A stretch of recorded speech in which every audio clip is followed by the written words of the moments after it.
From brutal hip checks to refs getting murdered, these are the 20 most brutal hits in NHL history. And first, the time Dan Hamhuis sent another player on a ride. Because during a close game of the Stanley Cup Final, Lucic went against Hamhuis, and the rest was history. Horton to Milan Lucic, got it in and it took a big check. Dan Hamhuis went down and...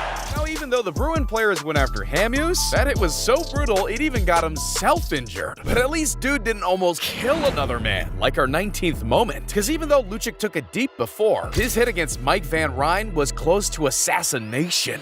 Going into the corner, but oh, there goes a pane of glass on a gigantic Lucic hit. Mike Van Ryn on the receiving end of that, and that'll make... Yikes. Dude had cuts all over his face. No wonder fans were going wild. But to be honest, if there's anyone that's wild, it's gotta be Alexander Ovechkin. You know, the crazy Russian without any teeth. Usually he spends most of his time getting on the score sheet, but this time, he had his eyes set on a different target. Wilson tumbles it towards the zone, but Schmidt turns it away, and then Ovechkin throws a thunderous hit. Alex Ovechkin has 78 hits coming into... Yeah, bro literally laid Nosek out, and not a single one of his teammates were out there to back him up. That might be worse than the actual hit. It's one thing to get taken out by Ovechkin, but imagine getting hip checked so hard you start doing circus tricks. Johnson to clear. Duchesne upended by Orlov.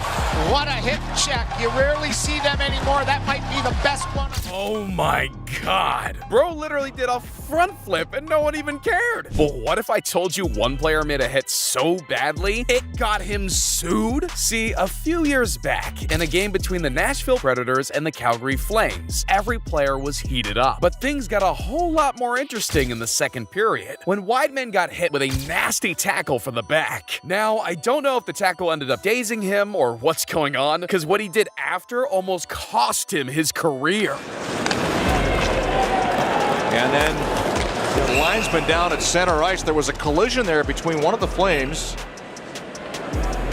and Don Henderson is down. It was after that things started to take a nasty turn, because Wideman didn't only brutally cross-check the referee, he also showed zero remorse for the incident. The referee in the league obviously took that personally, and you could tell things were about to get nasty. The league handed Wideman a 10-game suspension, and the ref took legal actions claiming he was so busted up he wouldn't be able to work for years. But the judge ultimately came with a wild ruling. He told the referee straight up, "You were only cross-checked, man up." Hell, the ref was even forced to pay Wideman's legal fees. That's a huge L, man. First getting smacked from behind and paying him? That's wild. But not as wild as Torrey Krug, because one second he's down without a helmet, the next... Body wide, without a helmet, Torrey Krug, angry as can be about the battle he was in, and threw a big... God damn. Without a helmet? That has to be one of the cleanest hits of all time. But it can't beat knocking your opponent and the ref with one blow. Pawns it off there. Oh, Ovechkin destroyed Route 2. Alex Ovechkin wasn't too happy to lose his balance, so he... Wow. Bro had his cheeks all over the place. But imagine getting hit so bad you get clowned by the entire world. And the vision is pretty good. Said not too bad. Yeah, there it's are not areas, perfect. right? Yeah. And, Lundqvist was knocked down. By Eakin. He sold it. Look at that. Look at that. Never get to see his hair on the ice, that's why. Man, that hit was so clean, even his teammates started clowning him. But at least Lundqvist got to keep his hair, so he can make all them commercials for Head & Shoulders. Because one guy has become such a villain, companies won't even get close to him. It was the Stanley Cup Final, Knights versus Capitals. And both teams knew they had to play their hearts out. I mean, it's the Stanley Cup Final. Players knew there's no time to fuck around. And in the third period, with the score all tied up, Tom Wilson did this. Marchessault, Riley Smith. Marchessault's down here, hurt and needs some help, and so the play is stopped. Oh my god, that was brutal. Pro really said night-night, but in all seriousness, that blindside could have sent Marchessault straight to the hospital. So it's no surprise that the whole stadium was losing it. The NHL eventually released a statement saying they weren't going to suspend Wilson. Are you serious? What happened on the Tom Wilson hit? I have the puck. I mean, try to make a play. I see that puck going away. A couple of seconds late, and mean, I don't really have to talk about it. I think the league's going to take care of it. Yeah, sorry about that. Seems like the NHL will let Wilson keep pulling these brutal hits without any suspensions. One player almost got killed. Side of the zone.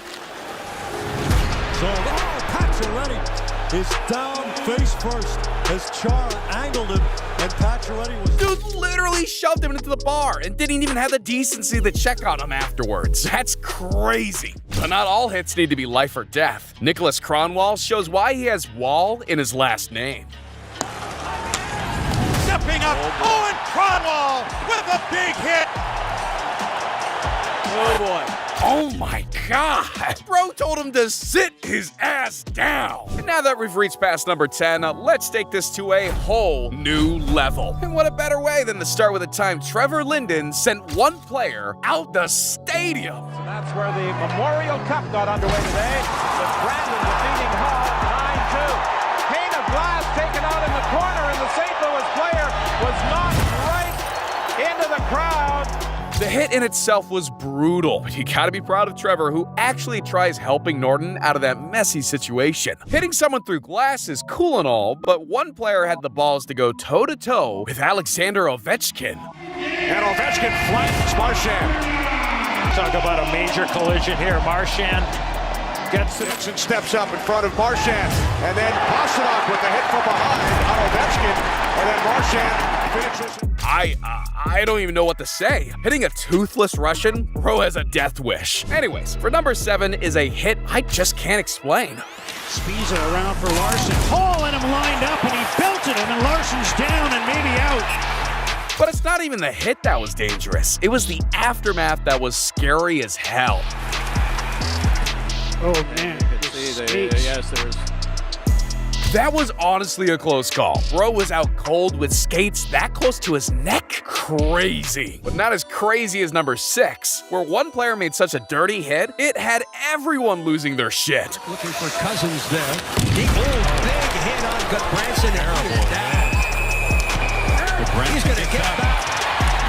The craziest part was that this hit had Cousins fear for his life, because Goodbranson made it his life decision to get his revenge. I don't know if it was his Viking roots, but man was on a mission. Goodbranson goes right after Cousins, grabs him by the head, throws him down, and starts throwing the punches. Oh man, that's brutal. But you gotta hope Cousins is okay. That's a suspension right there. I mean, grab by the head, slam him to the ice, and then punch numerous times, and Cousins is down. Yeah. Oh, Eric Branson had no...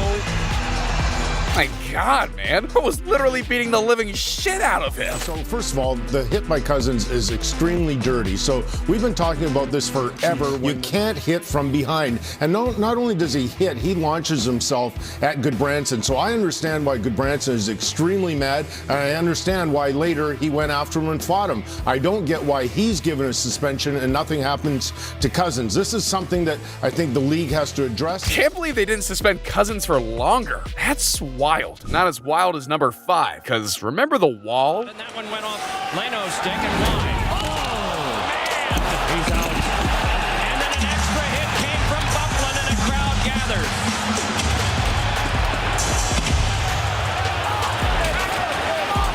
God damn, bro was out cold. But for number 4, we gotta rewind the time. It was Game 3 of the Stanley Cup Final. Boston versus Vancouver. And with Vancouver winning the first 2 games, Boston knew it was a do-or-die game. That's when everything changed. Pass is on now for the control. Horton gave it back up to Lucic, and a shot. It's blocked aside, and down on the ice now. It's Horton. This one's a whole lot of nasty. See, that hit didn't just give Aaron Rome a 4-game suspension. It changed the whole outcome of the finals. Because that's when Boston realized they needed to go back to old school hockey, which eventually made them win Game 3, Game 4, Game 6, and in the final Game 7, Boston bounced Vancouver with a 4-0 win, securing another Stanley Cup. I never, ever thought I'd see one hit change a Stanley Cup final. But at number 3, one player gets completely cleaned out. Blues coming running back at Sundqvist. Whoa. As he gets cleaned out by Wilson. Sundqvist stays down. And a host of... At least that hit didn't put Sunquest completely out, because at number 2, one player got blindsided so badly, they had to roll him out. See, David Booth had worked his whole life to reach the NHL, and what happened during this game would eventually change his life forever. Here comes David Booth. He has the Panther goal tonight. Oh, did he get hit hard? Oh my goodness, Booth is down. I got hit hard up high. Damn, Booth's face is blank, just laying there on the ice. That's scary. And not even Booth remembers the hit. Since that hit, Booth has had a lot of mental health issues, which eventually forced him out of the NHL. It's crazy to think how one hit can change not just your career, but your whole life.